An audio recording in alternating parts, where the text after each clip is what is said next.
গায়ে আমি কষ্ট পাচ্ছি। মাননীয় ট্রাইব্যুনাল যে রায় দিয়েছে সে রায়টাকে মেনে নিয়ে হাসিনার মানবতা বিরোধী অপরাধের রায়, জুলাই গণহত্যা মামলার প্রথম রায় আজ ঘোষণা করা হলো।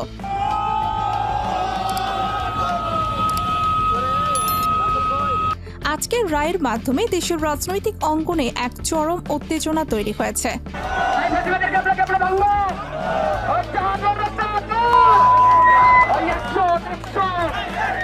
আদালতের ভেতর থেকে শুরু করে রাজধানীর বিভিন্ন সড়ক সব জায়গাতেই নজর রাখা হয়েছে এবং নিরাপত্তা ব্যবস্থা অতিরিক্ত জোরদার করা হয়েছে।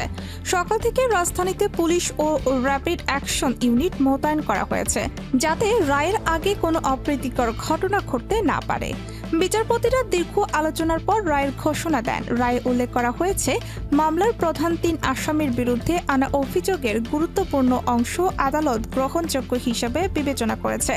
With only one sentence, that is sentence of death.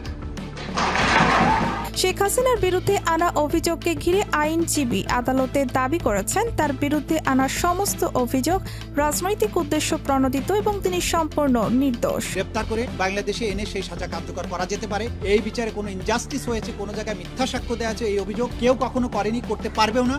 আইনজীবীরা বলেন, আদালত নিশ্চয়ই বিচার বিবেচনায় নেবে এবং প্রমাণের ভিত্তিতে ন্যায় বিচার হবে। তবে প্রসিকিউটরদের পক্ষ থেকে জানানো হয়েছে, মানবতা বিরোধী অপরাধের ক্ষেত্রে নারী হিসাবে অনুকম্পা পাবেন না হাসিনা। নারী হোক বা পুরুষ, অপরাধ প্রমাণিত হলে শাস্তি দিতে হবে, এই অবস্থান আদালতে জানানো হয়। আজকের রায়ের ঘোষণার পর রাজধানীর বিভিন্ন এলাকা উত্তেজনার মুখে পড়েছে। গতকাল রাত থেকেই একের পর এক ককটেল বিস্ফোরণের ঘটনা ঘটেছে, যা সাধারণ মানুষের মধ্যে আতঙ্ক ছড়িয়েছে। বিশেষ করে ঢাকার গুরুত্বপূর্ণ মোড় ও সড়কগুলোতে পুলিশ টহল জোরদার করেছে। শহরের ভেতরকার যান চলাচলে সীমিততা আর কড়া তল্লাশি চলছে। বিশেষজ্ঞরা বলছেন, রায়ের দিনকে কেন্দ্র করে কিছু গোষ্ঠী সহিংসতার চেষ্টা করতে পারে, তাই আইন শৃঙ্খলা বাহিনী সর্বোচ্চ সতর্কতা নিয়েছে এবং পরিস্থিতি মনিটর করছে। রাজনৈতিক বিশ্লেষকরা মনে করছেন, আজকের রায় দেশের রাজনৈতিক ভবিষ্যৎকে গভীরভাবে প্রভাবিত করবে। যদি রায় কঠোর হয় তাহলে বিভিন্ন স্থানে প্রতিবাদ বিক্ষোভ দেখা দিতে পারে। আবার যদি খালাস দেওয়া হয় তবে বিরোধী পক্ষের মধ্যে তীব্র প্রতিক্রিয়া সৃষ্টি হতে পারে। ফলে পুরো দেশ এখন এক অদ্ভুত দমবন্ধ অবস্থায় রয়েছে। আদালত থেকে বের হওয়া সংবাদ অনুযায়ী রায়কে ঘিরে রাজধানীতে রাজনৈতিক দলগুলোর অবস্থান শক্ত হয়েছে এবং তারা পরিস্থিতি মনিটর করছে। রায় ঘোষণার পর সামাজিক যোগাযোগ মাধ্যমেও উত্তেজনা ছড়িয়ে পড়েছে।